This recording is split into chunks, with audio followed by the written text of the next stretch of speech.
wanting to talk about this movie for, like, ever. Out of all the Disney movies to come out this year, Moana has to be the best film Disney's made thus far. I mean, it's not Zootopia, from what I've seen, there's no, like, very powerful message, but the message still comes across, and this movie is still just as engaging to watch as something like Zootopia or Inside Out. The first thing I want to mention is animation, because this is a Disney animated film. It's part of the Disney animation canon, so how can I not talk about it? The animation, oh my god. It is absolutely stunning. Stunning. Like, the most amazing feature about it is the water animation, because this is a Polynesian-inspired film about a Polynesian princess, so how could you not have elements related to water in it? But to make it 3D and actually look like you're in the ocean, it was just incredible. They must have took inspiration from Pinocchio and Little Mermaid and stuff like that again, because it was probably impossible to create that water animation without inspiration from other sources or references to other sources. And also, not only just the water, but just the colors of the tropical atmosphere, they just pop. They just pop at you, and you definitely feel like you're in Polynesia, you're in the tropics. I could not get over the animation for once in my life, and trust me, I am not like a fine artsy person, but this was probably one of the first films that made me, at least the newer animated films, that made me appreciate what goes onto the drawing board. And as far as characters go, I believe we have a better array of characters than we ever had before. Well, we have all the characters that are either played by people who are of Polynesian or Hawaiian descent, or we also have a cast of actors from New Zealand, which is considered to be a part of the Polynesian sort of people, but their voices work. They really work. I remember when I was going through Facebook and stuff, and I saw this video of they finally chosen the girl to play Moana and stuff, and of course if you're in the Disney business, this is like a huge deal, especially if you're going to be choosing the next line of Disney princesses. This is a huge, huge deal. And they got this girl who's Portuguese, I think some part Asian, but then like also another part native, like Pacific native, and this girl was from Hawaii. I wish I could pronounce her name, but I can't. But, oh my god. For a 14-year-old girl, like, I could not pick a better choice to play Moana than this girl. I definitely could not, but you could probably cast, any child actress, but she would not compare to the voice given to Moana in this movie. And she was actually the last person to audition because she thought all these other auditions that she saw online were pretty amazing, but then she decided to audition and she got a call back from the director saying, guess what, you're gonna be Moana in this movie. I can probably imagine being in her place and how excited I would be getting a call from Disney like that. Dwayne "The Rock" Johnson as Maui.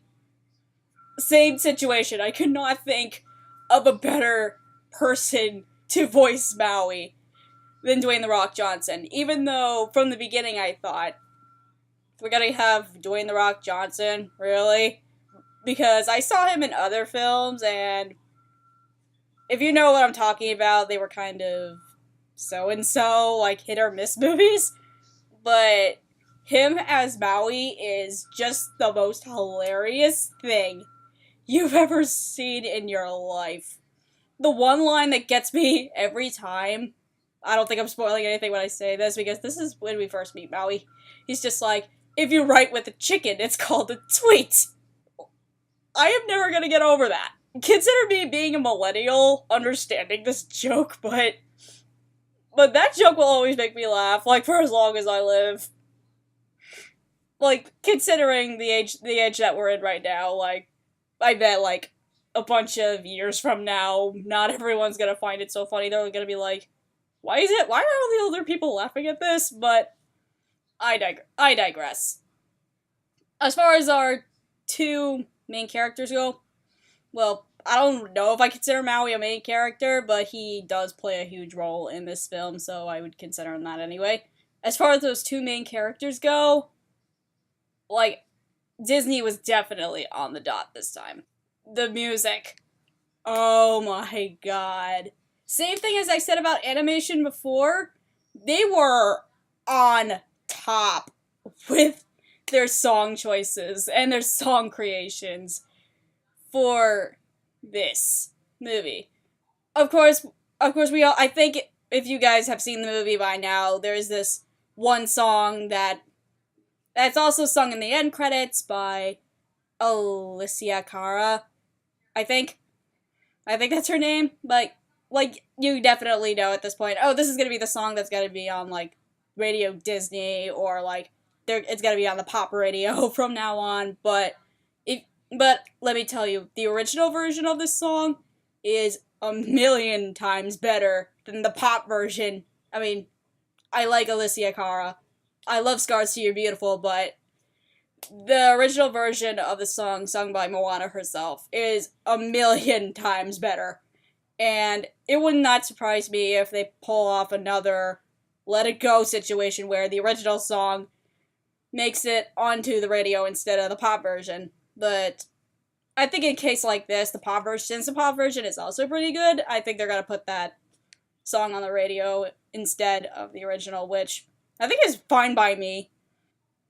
Also, I think I found a new version to Friend Like Me, which is Maui's song, You're Welcome. It's just as catchy, and it describes the character so well that how can you not compare it to Robin Williams' Friend Like Me? I mean, I'm not saying that Dwayne The Rock Johnson is the new Robin Williams, because I don't think Dwayne The Rock Johnson, improvised his lines unlike Robin did. And plus, rest in peace, Robin. However, if there's one song that I would say that kind of did not make any sense, it was the supposed villain song. Like, they go down to this cave where they meet this, like, giant crab spirit thing, and he starts singing about, like, it's his little shtick. It kind of was a combination of Heffalumps and Woozles, the Oogie Boogie's theme from Nightmare Before Christmas, and Poor Unfortunate Souls. It was just like, I think they were trying to make a villain song, but because the villain's not even in the film for that long, it's kind of irrelevant. But the relevancy that is kind of there it kind of explains the characters' like backstories, but you do learn a little bit more about Maui's backstory in it. But that's just about it. It really does not explain anything else except for how fabulous this villain is. Even though, like, we meet him, they defeat him, they move on. Like, it's trying to go into the sort of Beowulf or King Arthur tales like format, and I don't believe we really needed a song for a villain if we're not gonna see these villains that often, but that's just me. And maybe we could have lived without that song in general, but I mean, it's still catchy, but it's just kind of not relevant in a sense. So I know by the end of this, or the end of Moana's showing, I know a lot of people are gonna make this comparison. Frozen or Moana? I just know it's gonna happen because I'm in it right now. And to answer that question really quickly, Moana wins. I'm gonna make a video about why I hate Frozen to death later, But just to give you like a snippet right now of in the comparison to the two movies, one, at least Moana has a consistent plot that doesn't go all over the place or try to explain two messages at once. And at least Moana, as a princess, knows what she wants and she's a lot more independent while she's going through with it. But like I said, I'll make a video on why I don't like Frozen later. I'm just afraid that if I go into it right now, that this video is probably gonna last like 2 hours. But I digress. Like, everything about Moana, Disney had done right. And as a princess movie, I think Moana was just Disney's way of apologizing for, hey, we may not be sorry that Frozen made like $1 billion or something like that, but we are sorry that for the older people who actually understand what storytelling means, that we kind of screwed up on the plot. So those are my thoughts on Moana, and I'm definitely going to be that person who's going to be buying this movie on DVD or Blu-ray, depending on... Yeah, I think my DVD system does both, but regardless, I'm going to be buying it as soon as the movie comes out, and I cannot wait for that day to be announced. So I hope you guys like this little video, and if you guys have seen Moana and you have your own personal opinions on it, I would love to hear them. So you can put them in the comments box if you would like to share. If you have not seen Moana yet, I hope I did not spoil too much. I tried not to, and I think in my opinion I just scraped the surface of Moana, and trust me when I say there's a lot more to talk about when you see this movie. But anyways, if you liked this little video, you can slap that like button, and I would also recommend to check out my other content if you want to. Like, I don't have much right now, but I promise there will be more as soon as school starts back up again and I have more time to myself instead of in this little apartment right now. But I hope to see you guys in the next video, and I know I'll be there, so bye-bye.